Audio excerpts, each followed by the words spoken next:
Thank you very much. Good luck.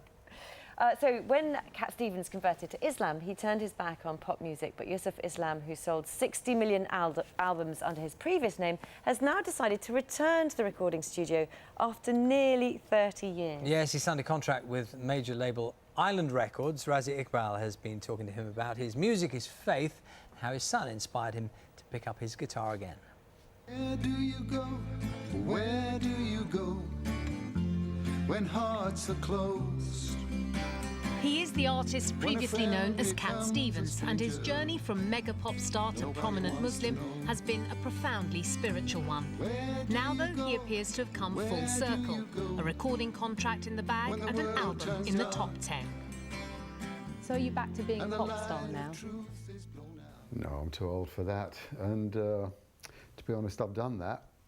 But this is a new era, perhaps for a lot of people who know my music from the past. You know, it's a kind of a reminder of what I sound like and the kind of songs that I write.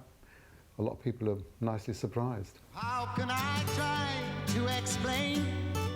'Cause when I do, he turns away. In his heyday in the 1970s as Cat Stevens, he sold 60 million albums. He turned his back on music, thinking it wasn't compatible with his newfound faith. And what's more, he didn't listen to music for decades. But spool forward, and it looks as though he's in his element once more. That I have to go away.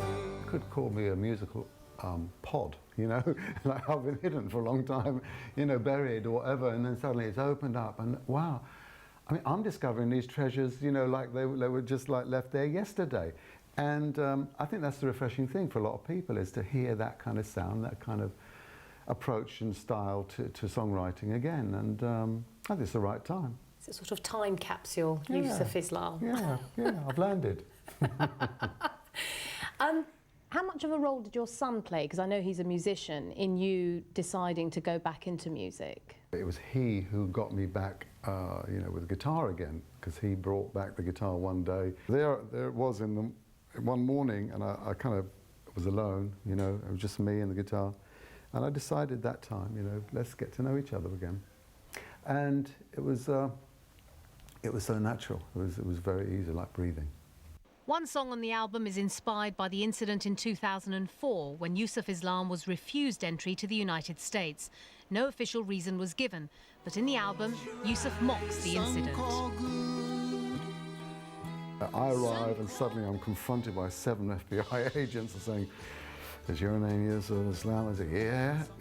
And they marched me in a room. So that whole story, everybody knows it because they've probably watched it on the news so many times. I turned that into a kind of a little bit of, you know, a lampoon, if you like, an Italian spaghetti cowboy movie. For the man who once thought music and his faith were uncomfortable bedfellows, he seems to have reached a place where he is completely at ease with both.